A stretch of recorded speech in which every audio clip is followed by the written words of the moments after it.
Trish and Rob McGregor welcome you to a place where all kinds of phenomena flourish.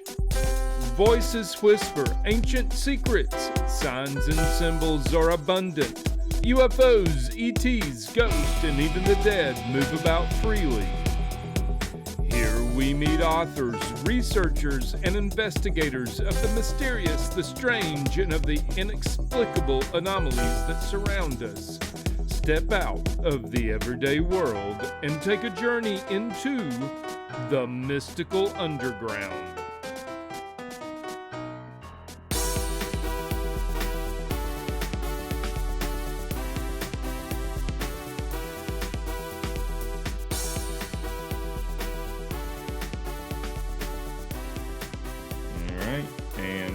If you guys are ready, we'll go ahead and get started in 3, 2, 1. Welcome to the Mystical Underground. Thank you for joining us. This is Trish McGregor and Rob McGregor and our producer and tech magician, John Posey. You can go to themysticalunderground.com where we make regular blog posts and where you can find out about our books.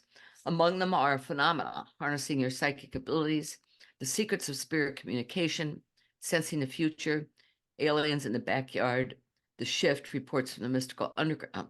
Our most recent book, which is coming out May 8th, is called Mind-Blowing Synchronicities, the latest science, stories, and research. Okay, our guest today is Bruce Gernon, whose name is almost synonymous with the Bermuda Triangle. Bruce is the pilot who flew into the heart of the Bermuda Triangle experience as a young man in 1970.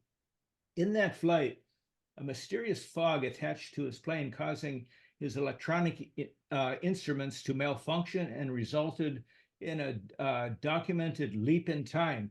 If you've ever watched a documentary on the Bermuda Triangle, you've probably seen Bruce. He has appeared in at least 50 Bermuda Triangle documentaries over the decades, and his story is usually the highlight. Bruce is the author and co-author of 4 books on the Bermuda Triangle, beginning with The Fog, followed by Beyond the Bermuda Triangle, both of which I co-authored with Bruce. The Bermuda Triangle Legacy is an updated edition of The Fog, and Bruce's latest book is called Bermuda Triangle Survivor. Bruce also has a YouTube channel called Bermuda Files. Welcome, Bruce. Good to see you. Glad you made it. Yeah. Hey, Rob, Trish, good to see you guys. Good Yeah. to see you.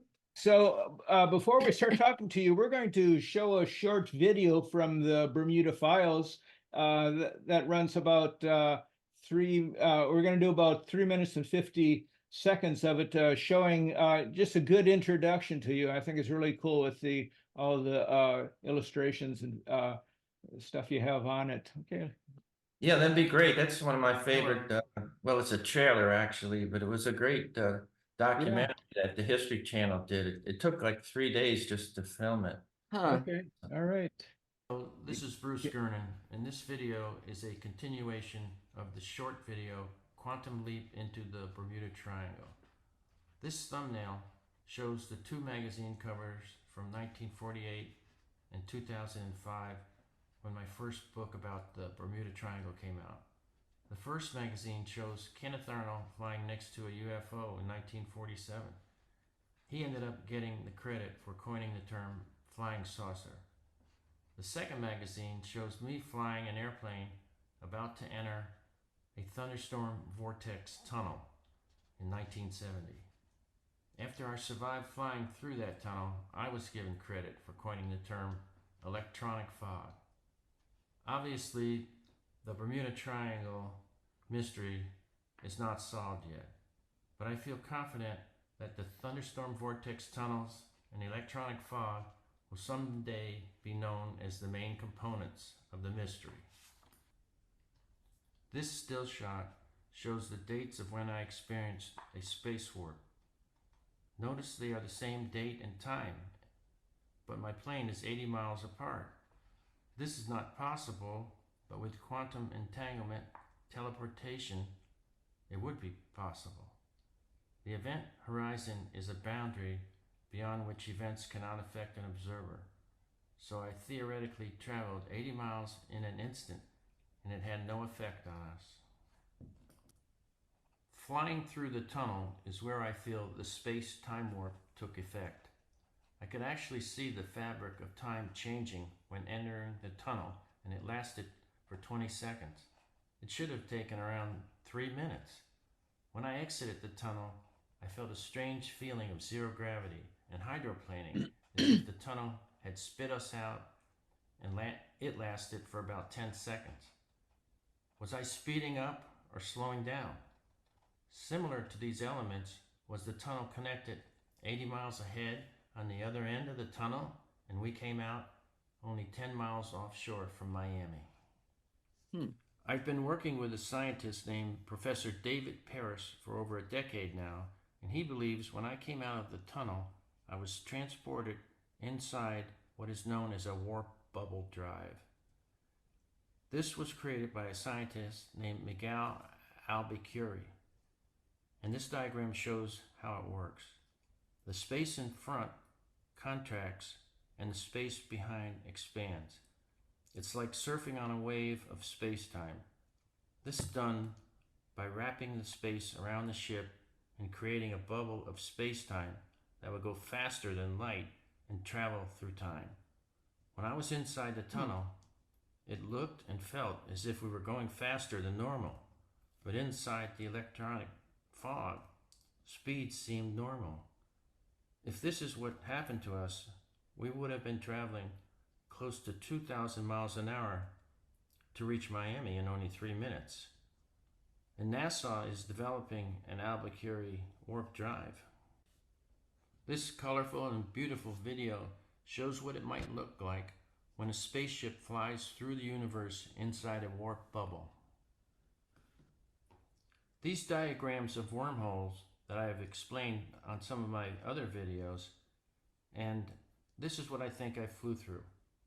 Professor Paris and I have been together on many TV documentaries about the Bermuda Triangle, and this is a clip from one of those videos where he is explaining what happens to space-time when it's compressed. Okay, let's stop there, John. Wow. That's great. Yeah, that's pretty cool. That was something that we Fascinating. made up. I thought it was going to be the one that the History Channel made up. We Yeah, made no, it for YouTube. Yeah, that was good. That was I liked good. that. Yeah. So, When do we get to go flying with you again, Bruce? he's Well, I not retired from flying Okay. 3 years ago. probably smart with considering some of the experiences that you had flying in the past. Yeah, it's like I'm the only living person that's flown through one of those tunnels, time tunnel, I call it. Right. Yeah. And So- I may be the only person that has experienced the electronic fog twice too. Yeah, yeah. I've got a couple other stories I want to read to you a little later that you know about them. So that other experiences, other people who have experienced the fog, and so just to show listeners or viewers that you're not the only one who, this is not just your story alone. Other people have also experienced the fog and have moved through time. So that somebody could easily say, oh, that's just Bruce's story. No, other people have experienced it too, which is important to show that. Yeah, that'd be a good idea, because a lot of people, they don't believe my story. They say it's BS. Oh, why don't I do that? Yeah, right now? explain Now, Priscilla's in fact, story. Yeah. Okay, we'll start with Priscilla's story. So here's an email that she sent. Explain who she is. She's a grandmother who lives in Dania, I think, and she was headed to the Keys. Right. Actually, she was. Go ahead. Yeah, they were staying at a hotel. Yeah. And when she had this experience. So she writes, when searching for interesting books on my Audible book account, something took me to your website. There, to my happy surprise, was a book called Beyond the Bermuda Triangle about true encounters with electronic fog and time warps. I am a 70-year-old grandmother living in Pembroke Pines, Florida, and several years ago, I experienced this exact thing while traveling to the Keys to pick up donated baby quilts. I have my son and husband as witnesses, but most everyone looks at me as just a little touched when I tell them this story. I traveled through time in my car while going from Big Pine Key to Isla Morada, taking less than 15 minutes to travel the 58-mile trip. I can still feel the terror as I came over the bridge to see our hotel, knowing it wasn't possible to be there yet. I had traveled through a very dense fog for just about 1 mile. I will be so happy to read your book and see if others have had similar experiences. So that was Priscilla D'Agostino. D'Agostino. Yeah. So that's an interesting experience, Bruce. That kind of shows that other people have also had that kind of experience through the fog. Yeah, that's the first one I think I've heard that happened actually down in the Keys. Yeah, right. Yeah, and Yeah. in fact, synchronicity, you used to live there yourself, right? Where she was staying Yeah. near there. Yeah. And That's I've only interesting. been in fog just one time while I was down there for over 20 years. That's pretty rare that would happen to her. And I that met wa- her for lunch, Bruce, and she talked about this experience, and it freaked her out, but because she knew that something had happened. She just had no explanation for it. Yeah. I would say that's definitely sounds like it was electronic fog. Hmm. And you were flying on another your second experience through that vortex happened in that same area, wasn't it? But you're flying.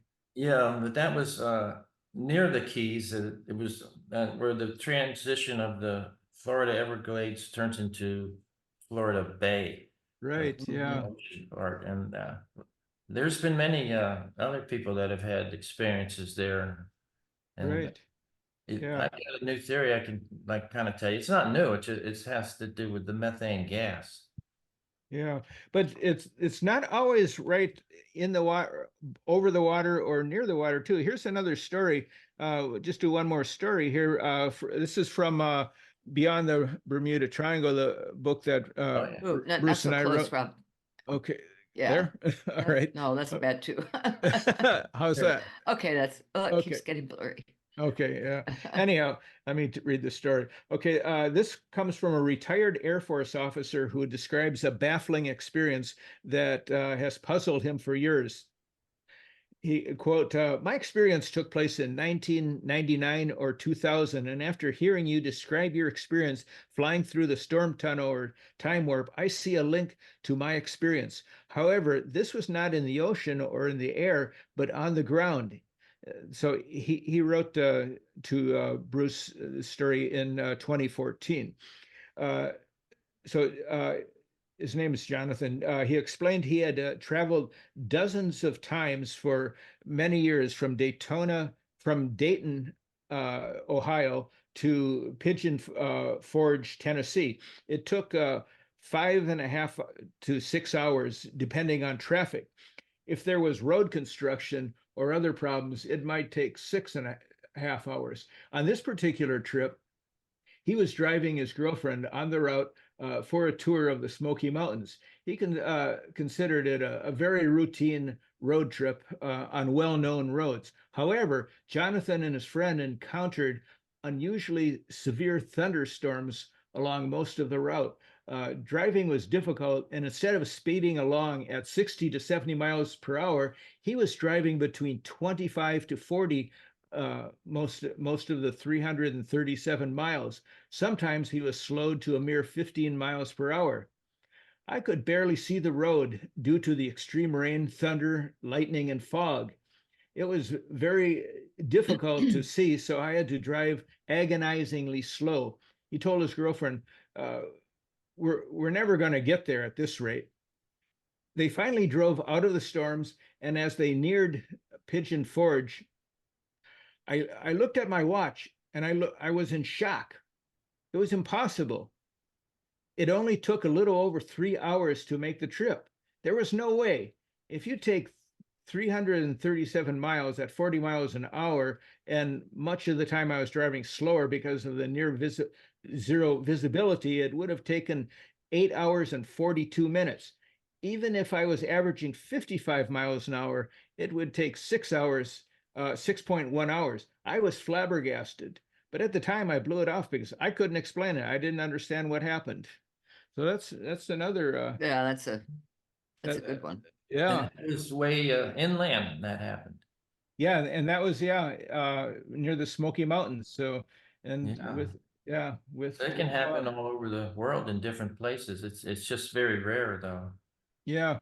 So when you had your experience, Bruce, in 1970, that was in December, wasn't it? Like December 3rd or something like that? Yeah, 1970, December 4th, December. almost exactly 25 years after the famous lost patrol of Flight Uh-huh. 19, the Oh, Navy's bombers. right. Yeah. Yeah. So at the time, you were flying back and forth between Fort Lauderdale and Andros Island. And so you knew that route well, and you knew how long it took. What were you doing? Why were you making that flight back and forth? Well, my dad and I started flying in the Bahamas way back in 1966. And we were developers and working in Palm Beach County, but we wanted to do a project in the Bahamas, and we both loved flying. So we had a new airplane that Dad bought, and so we would fly about at least once a month to the Bahamas over that 5-year period. And after about 5 years, we found some property that we liked in Andros, and we were going to develop it. And it was an island that was just offshore of Andros, right in the middle of Andros, actually, though they call it the Bights, where there's a series of islands that kind of separate the middle of the main island, which is 110 miles long, 40 miles wide. Hmm. And so we had this island that we had just started developing it. We had a deposit on it, and we were making plans for permits, and we were working with the English Parliament owned most of the Bahamas at that time. Huh. Wow. And so we made a deal with them, and they more or less gave us the island as long as we developed it. And What were you going to develop it into? Like a hotel? a resort. Oh, resort? Yeah. Yeah. And actually there was a resort on there way back in the 1930s on this island. It was called the Bang Bang Club. Yeah. Where That's a weird name. Yeah. Well, the Bang Bang was for the birds. There was a lot of pigeons on the island at that time, wild pigeons. Ah. So they loved shooting them and eating them back then. Hmm. And then of course there's always the fishing. Right. Yeah. So it went out of business probably in the mid 40s. And so we were taking it over and redeveloping it more or less. But anyway, we would fly back and forth from Palm Beach International Airport. And it was a 210-mile trip, and it would usually take about an hour and a half, maybe 80 minutes, depending on whether we have a headwind or tailwind. And I had made the flight in the Bahamas maybe close to 100 times, but this particular flight I probably made more like a dozen times to Andros Island. And Yeah. So you were on that particular flight back. This turned out to be quite a unusual, historic flight actually, in terms of the Bermuda Triangle. Wait, I have a question, Bruce. At that time, did the United States have a base there like they do now? yeah, they did. And one of my best did. friends worked there as a scientist. He had degrees in mathematics. He was Right, one of yeah. those scientists. So I would often go there just to pick him up and go play golf somewhere in the Bahamas. Yeah, that's Autek, Yeah. the secret Navy base. Not so secret anymore, but Especially now. Yeah, but it's Well, also you guys know I flew you there once, and Yes, I remember that. Right. Yeah, because it's experience. And when we arrived, we saw these fantastic colors. I remember Trish saw them as well as Hey, but you guys didn't notice them as well over the turquoise water. Yeah. Just we were descending into the island. It was beautiful. But on the way back is where things went And weird. on the Rob way and I were back, sitting in the back, and all of a sudden I see the navigation thing go blank, and I thought, yeah, uh-oh. Rob noticed that. Yeah. Yeah. So we had a bit of a Bermuda Triangle experience there, but fortunately, you knew how to get back to Florida without the incident. Navigation stuff. Just Yeah, go I west. Just had to like use my mind to steer yeah, instead of the watch. instruments. They Yeah, weren't watch. working right. And one part I was a little nervous. I didn't want to tell you guys, but It's probably a good thing you didn't, Bruce. I was planning on flying over the Berry Islands after we left Andros Island. And because I was flying on visual rules, I couldn't use my instruments too well. And so the Berry Islands almost connect Grand Bahama Island to Andros Island. They're like a chain of islands. Mhm. I figured, well, I could just follow them and right to Freeport, and then we'd go from there directly over to Palm Beach. But anyway, I couldn't find the islands of the Berry Islands. I remember that because Yeah. I was sitting in the back going, uh-oh. Yeah, They're like 100 miles long almost, and I don't think I told you guys because I was a little nervous. I don't remember that. Yeah. No, I So didn't because I was going to plan on following those islands, and I couldn't find them. It was yeah, like, but the whoa, amazing they disappear. yeah, the amazing thing is, as soon as we got over land, all the equipment came back on, right? Electronic equipment, and you had it checked out, and there was nothing wrong with it, right? Over the mainland, yeah, they snapped right back on. So I met an electrician the next day, aeronautics, electrician, and I told him we got a major problem here. And he fired it up, everything's working. Yeah. But that Autech, that island is a strange island for Yeah, sure. well, mentioned the reason that we were on that flight, why we went out to the to Andros Island, was that we had been invited by UFO hunters, a History Channel, I think History Channel documentary that was on for several years, and because it was partially about the Bermuda Triangle, but it was also about Autech, which is has another name, is the underwater Area 51. And Area 51, for anybody who knows about the saga of UFOs and the legacy of UFOs, Area 51 is Nevada, where there's supposedly lots of UFO activities, and actually captured or somehow obtained crafts that were being analyzed for years. That's the story. Yeah, So, well, Andros is like you said, it is. I think it's the most mystical of all the Yeah, I islands. do too. On one side, on the west side, they've got this huge shallow water called the Great Bahamas Bank, the biggest bank in all the Bahamas. And then on the east side of the island, they've got this really unusual tongue of the ocean, they call it. And it's 6,000 feet deep. It just drops right almost straight down right offshore. right. What I thought was strange, Bruce, was how many people on the island work for Autech. Because I remember when we went out to eat, I was asking waitresses and waiters, "Hey, what do you know about Autech?" "Oh, nothing. Yeah, okay."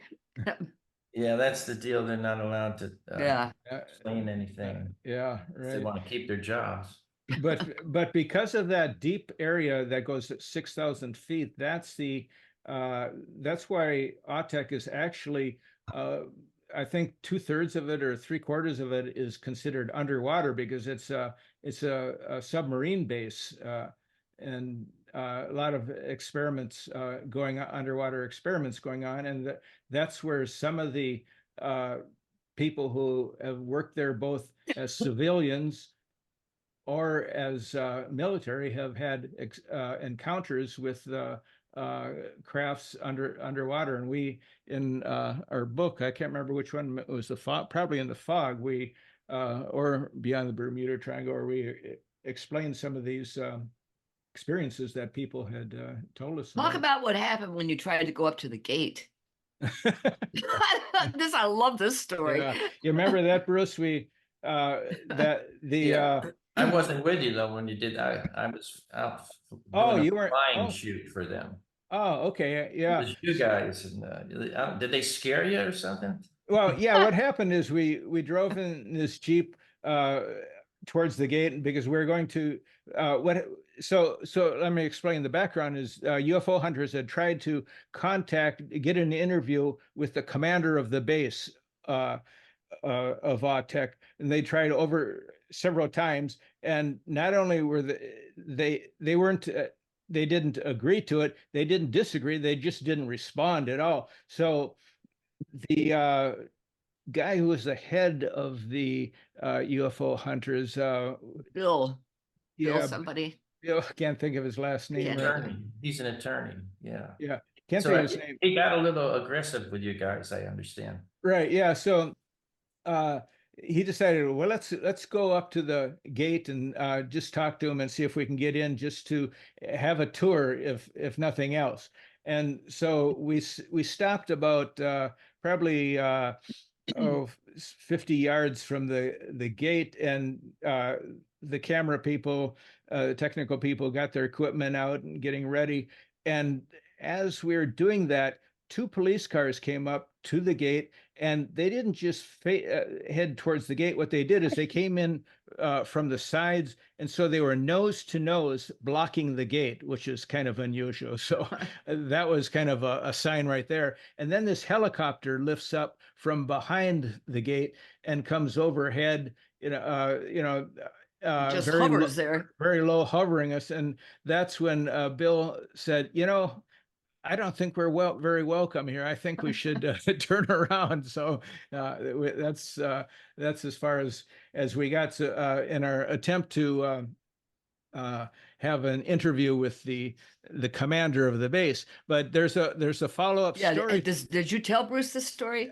I think I probably have over time. Yeah. So 5 months later, Trish and I were helping our daughter Megan get into her dorm at New College of Florida. And so it was a Friday night, and Trish and I decided to go downtown to get a bite to eat. And we found this restaurant that had a live band was playing outside, and there were tables outside.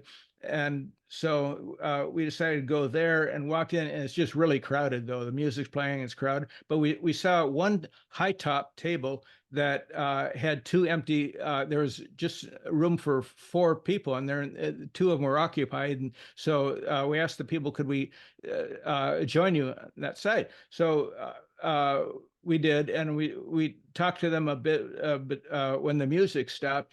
And it turns out the guy across from me is huge synchronicity. the commander of Autech, who he had just retired from that position. But in April, when we had been there 5 months earlier, he had been the commander of Autech. And so we told him we were there for UFO hunters. And it was about, we were going to talk about UFOs in that area. And his first reaction is looked at his girlfriend and said, "I need another drink." And then the music started. So he scribbled down something, and he handed me his email address and said, why don't you contact me later? And then after a bit, he says, let's go to another bar across the street and talk. And Trish and I, for some reason, we said no. We said, really, we don't say no anymore, Bruce. Yeah.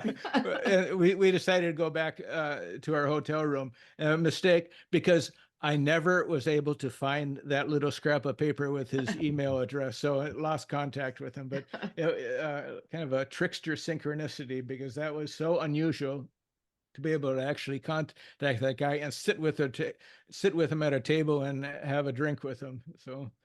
Yeah, that is. That reminds me when I was at a bar there in Wellington where you guys live. Yeah. Tell that story. That's good. A guy recognized me from being on TV a lot, so he came over. I think he bought me a drink. I said, "Who's that?" So then we started talking, and he told me, well, he was one of the guys that worked at Autech, and he was like an engineer. And I guess, yeah, he was retired because he told me about his, he was familiar with what I experienced. He read the books. But he told me he had a similar experience where see, I traveled 100 miles when I went through this tunnel in only like 3 minutes. And he said he was in the submarine and something strange went off with all the electricity on the sub, and they're down a few thousand feet, and then like 3 minutes later it came back on, and everything was okay, except they had just traveled 100 miles forward Jeez. from one end of the tongue of the ocean to the other. Did he Uh, ever say how pretty that happened? Did he have a theory? But no, but he had another experience that he wouldn't tell you about, right? Didn't yeah, yeah. I remember that must have been a really good one because that was yeah, the one he told me there. that was pretty good. But he said there was something else that He happened did, to him. yeah. He Yeah. was teasing me, yeah. I was dying here. Too bad you But didn't get his email address, Bruce. there's a lot of secrets. There's a lot of secrets there. Right. Yeah. But you can still fly right over it. And I flew right over it a few years ago, and it hadn't changed except they expanded the landing pads where they had maybe a dozen helicopters there, Huh. big Army and Navy helicopters. And so supposedly they're going there with helicopters all the time now, where before they only used Yeah. planes. Mm. Yeah. It's more private that way. They can land directly there. See, before Right. they go to the airport, which is like a couple miles away, it's a public airport. Yeah. Hmm. In 1970, when I had this experience, I had never heard of the Bermuda Triangle. There wasn't really known then. But Right. I That was two before the famous book by Yeah. Berlitz, yeah. Charles Berlitz. Yeah, that Yeah, was like several years. 76. Yeah, that was several years earlier. So you didn't know what happened to you. No, but I had an idea though, because two of my mentors that did a lot of developing in the Bahamas, they're both top pilots. They told me about an experience they had right near Andros Island. And it sounded like very similar to the storm that I flew through, not the tunnel, but the storm itself, the way it grew so fast, so rapidly fast right in front of their eyes. And it was making strange movements in the way that it was formed. And they were able to fly around it. They were flying two separate airplanes Huh. en route to Providenciales in the Hmm. Turks and Caicos Islands. And it scared the heck out of them. They never forgot it. I used to talk about it. I could tell that when they were talking about it, they get really excited. So it had to be something unusual. Uh, but yeah, like you were talking earlier, I think Andros is a mystical place where it does seem to happen there more often. I remember once I was flying back from Providenciales, and I had my co-pilot was a friend of mine, a guy, and then we had our two girlfriends in the back. And so when we got over Andros, we're like a couple miles high, but when we got over Andros, the two girls in the back passed out. So we thought it was funny, no big deal.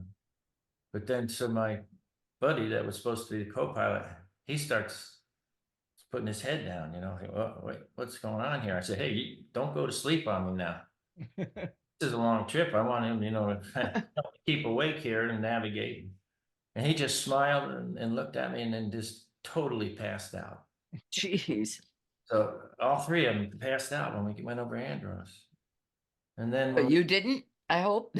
then when we reached the mainland of Florida, they all of a sudden, all three of them woke up at the same time. Huh. Almost when those instruments came back to life Wow. with you guys. Yeah.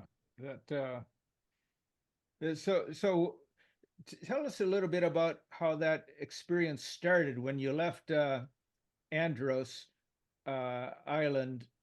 it was a little bit of stormy weather, wasn't it? But you had waited for a while before you took off, didn't you?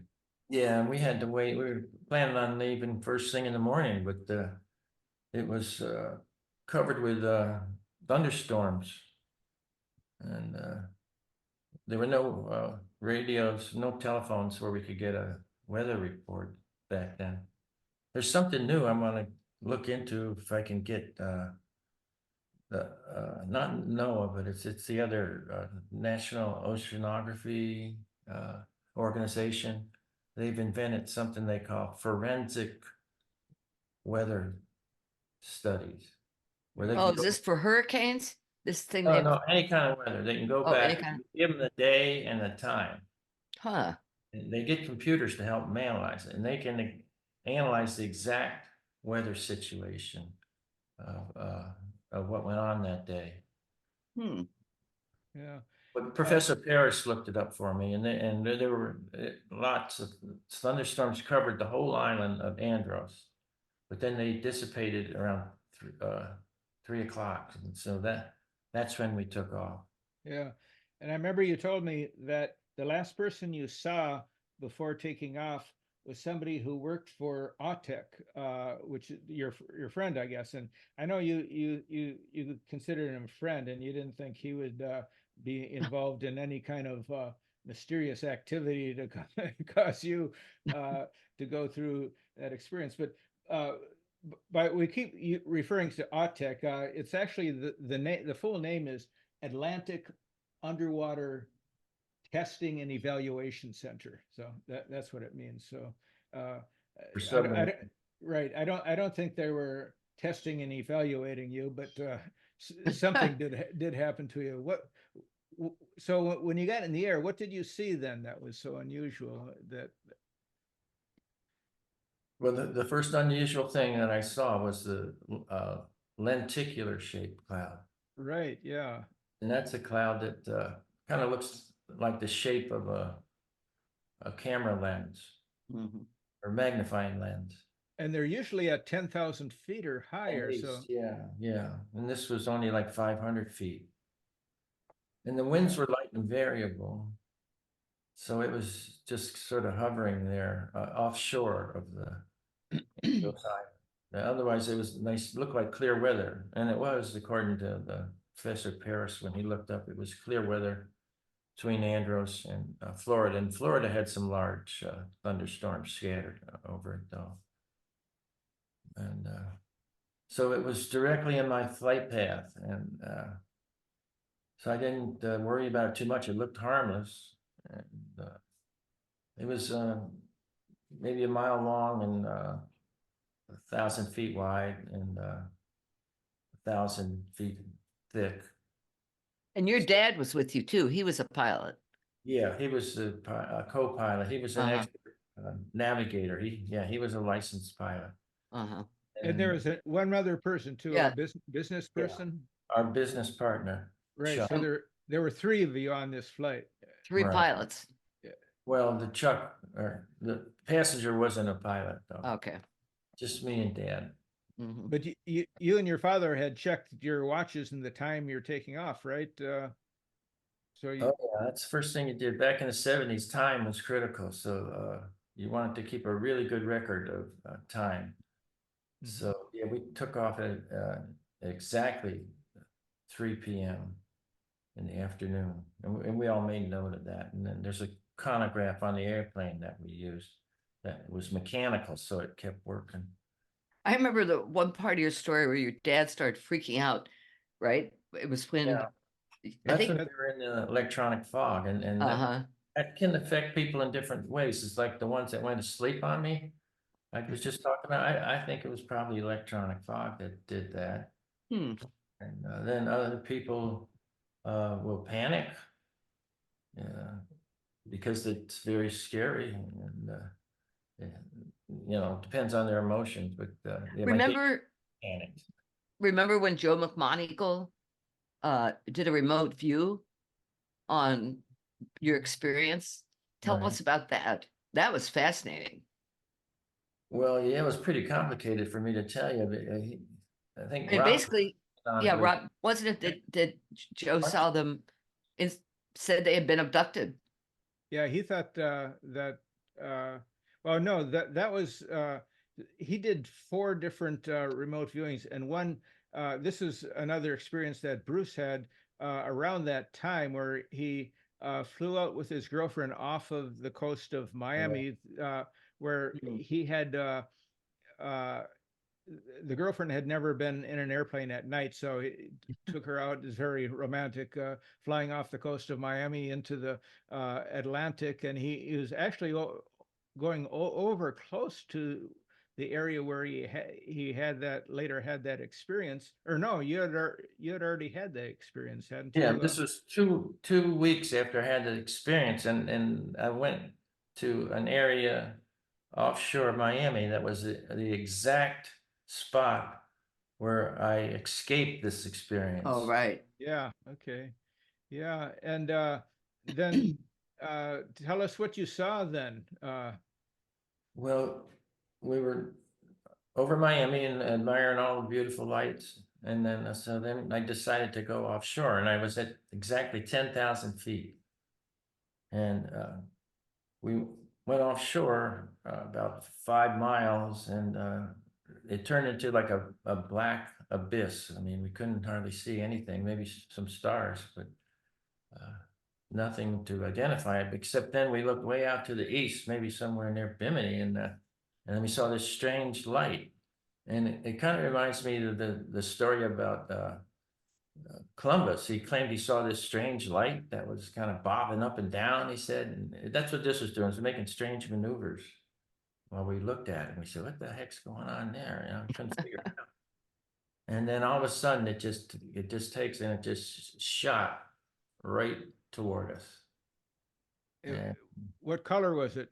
it was orange, and it was like glowing, and it was a flying saucer. It has saucer shape with a dome on the Huh. top, and it got so close to it that it took up the whole windshield at one Wow. point.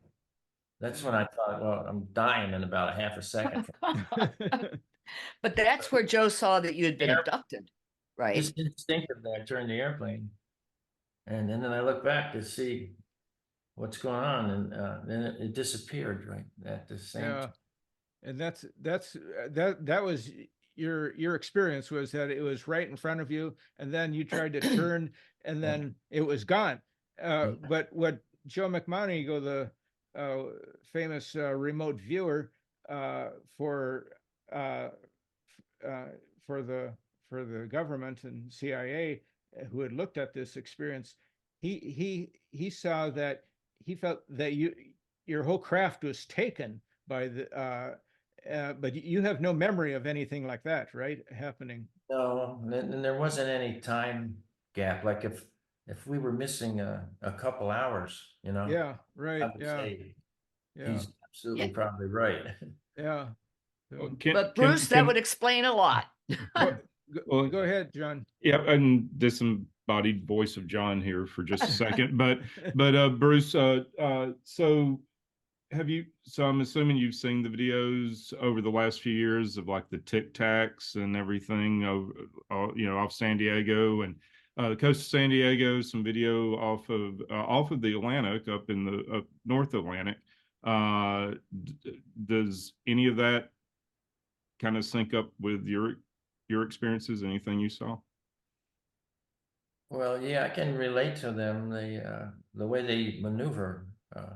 But there is a difference, though. It seems like that may have happened over time. I mean, say 50 years ago, everybody, when they would see these things, they would always say they're like flying saucers.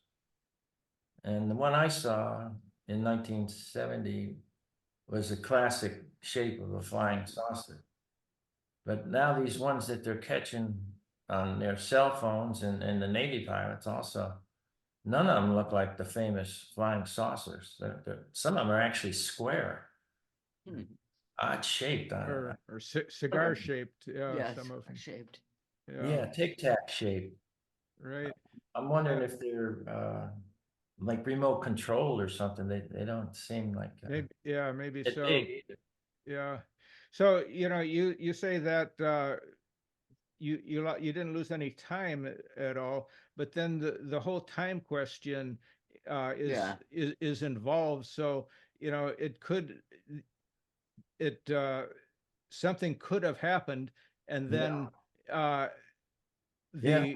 it was like the time compressed or something, and then suddenly you're out of it, and it didn't look like any time at all, but something could have happened.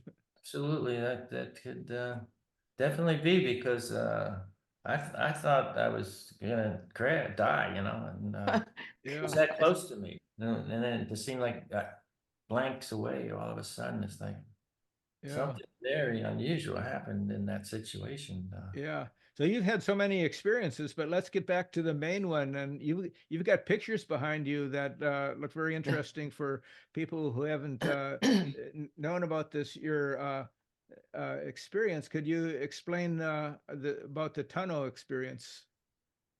Yeah, those are graphic illustrations where Like the middle one where with the tunnel, the swirling. the tunnel. Yeah, well, first the tunnel is the most exciting part. That was part of this huge storm that formed, starting off with that lenticular cloud. When I got over that lenticular cloud, it started spreading out at an incredible rate. Some people have commented that they think maybe the airplane helped to cause that, because like the prop wash may have like invigorated the cloud or something, and it spread out. But it spread out not at a normal rate that a thunderstorm would spread, much faster. It could have been going well over 200 miles an hour when it spread out all around me. And so I ended up in the middle of the thing. And when I reached the other side, it had turned into like a torus, a donut shape. And I penetrated into it, and because I didn't want to change my flight path. I was on a direct flight path to Bimini. And it was really strange inside that there was no rain, but there's an incredible amount of lightning, and lightning, no bolts. I've never seen lightning quite like this. They used to call it heat lightning, but that was just lightning you're seeing many miles away. This was right in front of me, and it would just flash on and flash off. It got to the point where it was just, I couldn't see anything when it was so dark when it was off, and then it would flash. I mean, it was on, and then when it would flash off, then I could see the ocean down below me. I'm at 11,500 feet. There were moments where the stuff was touching the wings. You didn't want it to touch the wings, right? That's when you when I went. got inside the tunnel. Yeah. So I turned out of this squall, I'd call it, and got back into the center of it again. And then I noticed where the two ends were meeting. See, it formed like behind me, and then spread all around. And then the two ends met on the bottom. And then there were like two anvil heads over the top. When I first saw it, it was like a valley. And Miami was on the other side. So I figured, well, I'll shoot through there and get around it. And as I got closer to it, the two tops started to meet, and they closed and formed this huge tunnel, probably at least 1,000 feet wide. And that was, at that point, I noticed that the center was at 10,000 feet. So I started diving down from 11,500, and I increased to full power. And it got to the point where I really didn't want to go through it, but I was going at the danger speed, structural red line, 230 miles an hour. You really can't make any turns when you're going that fast. So I was like committed to it. And This was in a Bonanza, right? Yeah, Beechcraft Bonanza 86. And so when I entered the tunnel, it was exactly 10,000 feet, and I leveled off. And the tunnel appeared to be like 10 or 12 miles long. But something incredible happened when I got inside that tunnel. And its appearance completely changed. And if you can remember when it showed it, the renderings that I did earlier in our talk here, where it slowly was rotating counterclockwise, and these little clouds rotated all around the airplane. They were like hovering over right near the walls of the tunnel. And they weren't there when I was outside the tunnel. So again, maybe the airplane instigated this situation to where it activated it.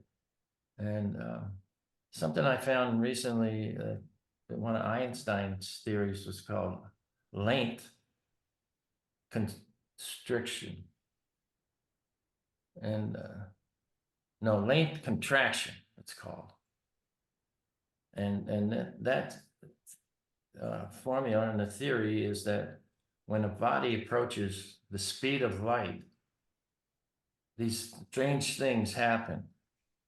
And one thing is that the space that you're flying through, it contracts and it becomes shorter. Hmm.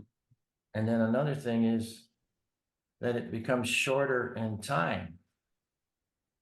See, it should have taken me like 3 minutes to travel the 10 or 12 miles, but I was only in there for 20 seconds. Oh, God. And another thing is that has to do in space anyway, there'd be planets. And he says the planets will rotate around your aircraft, your spacecraft, while you're going through this situation of length contraction. It relates to E equal MC squared, the famous formula. And so all three of those things were happening when I was inside the tunnel. And you experienced weightlessness, didn't you? That's when I exited the tunnel. But while Okay. I was in it, that's where the big deal really is. That's where I believe the time started changing, or it was like a wormhole that I was in. It was incredible to look at. And by the time I got to the other end, in only 20 seconds, it was about 30 feet in diameter. And then the wingtips scraped the edges of it. Mm-hmm. And then it closed right behind me as I exited. And then I could see these contrails flowing from the wingtips behind me. And then I watched the thing collapse. And now it was still rotating. Now, looking at it that way, it was clockwise. And Bruce, in clear blue sky. what do you think would have happened if you'd been in the tunnel when it collapsed? I think I would have probably Died? Well, it's possible I could disappear, let's say, Mhm. or I definitely would have been instantly transported a long ways, maybe hundreds of miles. Yeah. So But that's when the electronic fog attached to me. I should have been in clear blue sky, but I was in this fog, and it took me many years of research and studying and thinking about what happened. Why did it only take me 3 minutes to reach Miami when I should have been 100 miles from Miami? It should have taken at least 30 minutes. And so it didn't make sense until I realized that the fog, and I called it electronic fog, was attached to me. And that's what apparently gave me this time warp. Now that I've talked to other pilots that have had some time slips, and they've been in the fog, or you just talked to somebody in the car. Uh-huh. And that's what my theory always was, that I travel through time. But now that I'm coming up with a newer theory that seems to make more sense. It was this length contraction theory of Einstein's, that it was like a wormhole. He's the one that thought the wormhole. He created the idea of a wormhole. And so I'm thinking, while I was inside that tunnel, this is where I really experienced the time warp. And this is where you're also where your electronic equipment stopped working, and That's when the electronic fog was connected to me. right. So my theory is, now that I've learned about quantum mechanics and something called quantum entanglement is what it relates to. And that's a new thing that's just been proven, that an element can travel through space instantly to another area, and it doesn't matter how far away it is. It's instant. It's like being teleported. Yeah. What was your compass doing in this Well, time? in the fog, it was Spinning. spinning. It definitely was in an electromagnetic atmosphere.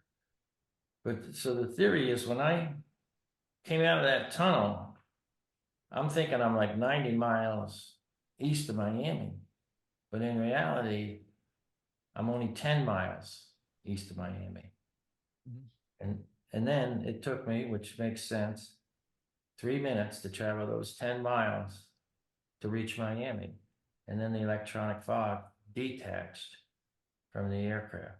And that's we can see that in that picture to your right, or the viewer's right. The top one is when you're coming into Miami, and you can see the lines Yeah, it uh, detached in an yeah, unusual. detaching, right? And you didn't even think that was Miami at first, did you? Not until he heard the control voice. And air traffic controller was monitoring me because I called him earlier and told him I wasn't sure my position. Almost like Flight 19, they were in the same spot, and they called up the same time, right around 3:30 in the afternoon, in the same area, only maybe 20, 30 miles apart. And they said they weren't sure of their area. Nothing looked right. He thought he was in the Keys, the commander. But Our dogs are freaked out by your story, Bruce. Sorry. yeah, so the electronic fog can really confuse you. It can do a lot of different things to you, make you fall asleep, confuse you. Our passenger that was in the plane, he got to the point where he couldn't speak properly. Every word he said was like slurred and couldn't understand it. So that was the electronic fog. So the controller couldn't even find you at first, right? On the radar, there was. Yeah, He when said, I was in the electronic fog, I'd call it, there's different intensities of it. And so there was a high intensity, and so apparently I couldn't even pick up the radar. But if it's a lower intensity, they can probably pick you up on the radar. and then Apparently. he did pick you up when you were just outside of Miami, right? Is that? Yeah, he was the first to locate us as soon as the electronic fog started detaching from the aircraft. He noticed us right away, and then it only took about 10 seconds to detach. And the first thing I did was turn around and look back, and I was expecting to see a huge fog bank, but it was clear blue skies as far as you could see. So Yeah. that How helps. did your dad react to this? What did he think had happened? You mean after it was all over? Yeah. He just thought something absolutely amazing happened to us, and that we experienced it. He didn't research it like Yeah, me. it's not like you have. Yeah. He didn't But memorize it like me, but he always would say when people asked him that it was absolutely incredible. Huh. Something amazing happened. yeah, but while it was happening, he got very upset, right? With the Oh, yeah, sure. Yeah, he got into the panic state. mhm. Very upset at one point. Didn't he argue with the Miami controller or Yeah, something? he started Yeah. because he couldn't locate us. And Uh-huh. he had just paid $1,000 or more for a brand new instrument that's supposed to be able to help him locate us on radar. So bad, They couldn't find you. wasn't working. Yeah. All right. Hmm. Hey, do you guys want to share the cover of the latest book real quick? Right. Yeah, Yeah. go ahead. Let's Put do that that. up. Y'all keep talking while I'm Okay. digging. Yeah. So, yeah, how does this book That's differ cool. from the ones that we wrote, Bruce? How Well, would you it has color pictures in it for one thing. Okay. Which makes it nice so they see a lot of color Uh-huh. pictures. and it's shorter than the other books. It's really kind of designed for young adults, Mhm. or I like to say students of science. Mhm. Uh-huh. Don't have to Yeah. be young to read it. It explains in more detail than the other book how exactly what happened as we went through this tunnel. Mhm. And so that because it ends up, there's a lot of theories even just to try to figure out exactly what happened Yeah. and how it happened and which theory is correct. But Yeah. all I know is that it happened. Right. That's what people need to believe, because I don't know the percentage, but maybe the majority of people still don't believe this after 53 years of me telling this story. Right. They Well, still yeah. can't accept it. Well, that's why I read those two other stories, to show that you're not the Yeah. only one who have had these fog experiences. And then, there's that other very strange story that we have in Beyond the Bermuda Triangle, where those two guys, old friends, were meeting at that golf course Right. in Miami. I can't And think of yeah, the name of that. the fog chased them.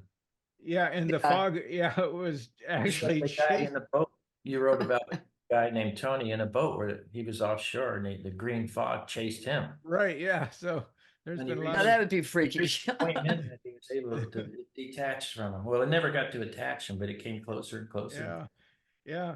And the guys in the golf course, they ran, and because that fog was coming after them, and they got in their car and took off to get away from it. One guy was even inside it for a little bit, wasn't he? And Right, yeah, and had some mind strange was going crazy, he said, didn't he? yeah, he was yeah, I can't remember, something very strange happened to him while he was inside, and the other guy was yelling to him, and yeah, that was a very strange experience. Right. What I wonder is if people who've experienced this are like you, I mean, do they spend the next 25 years researching it and trying to figure out what the hell happened to them? Some Like of you it, did? some Well, of them that's the do. good part. That there are a lot of people that do believe me and are trying to figure out exactly what Yeah, happened. yeah. Hmm. The guys in the golf or in the golf course, that one of them at least has talked about it for a long time, and he was very excited to find out about your experience, and so got in So was contact. Priscilla. I mean, even though hers happened on the ground, she was delighted to know that this had happened to somebody else. Yeah, You yeah. know, Yeah, it's hard to Yeah. accept for some people. Yeah. Yeah. Yeah. So Bruce, so our viewers and listeners, if they want to learn more about your story and your ideas and some of the other experiences, where can they go then? Where's the best spot? Well, they can go on YouTube. We've got a new channel there called Bermuda Files, and we made Yeah, a lot of videos that you showed some of them already. right. Mhm. The show, so I've got Yeah. So more. it looks really good. A lot of videos there, and they're short videos that are interesting and captivating. So, uh, And so I'm giving presentations now too. I've done two of them recently. They requested me, and one was right here in Delray Beach in my subdivision, and there was maybe 100 people showed up, and Oh, wow. that's good. they did one at the Alamorada Museum for me, and again it was about 100 people, but it actually sold out where they had to turn a lot of That's people. cool. I Yeah. have a question, Bruce. In that picture of you on the on the wing, Uh-huh. you're wearing those checkered pants. Yeah. Were you wearing those pants that day this happened? Mm.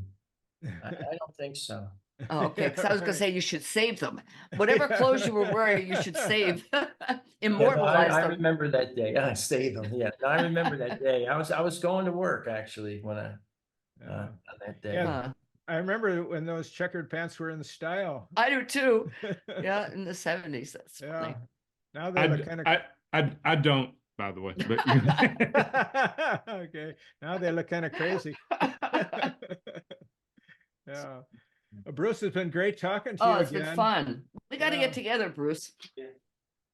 I mean, we don't live that far apart. Yeah, not anymore. We used to live very close together, Oh, yeah. actually, Yeah. about a mile apart, and we just happened to meet in the gym. Or Bruce had, I guess you saw an article about us in the Palm Beach Post and contacted us, and then we found out we were almost neighbors, less than a mile away, and that we belonged to the same gym. So, and you eventually got me interested in pursuing this first book, the Fog, and so we did it, and things Now, have now taken. you're known worldwide as one of the Bermuda Triangle experts. Right, yeah, that's great. Okay, thank you very much, Well, Bruce. this is great. Thanks so much, Bruce. It's been Thank fun. you. I want to go flying with you again, though. You just got to unretire. It could be dangerous. Probably, yeah.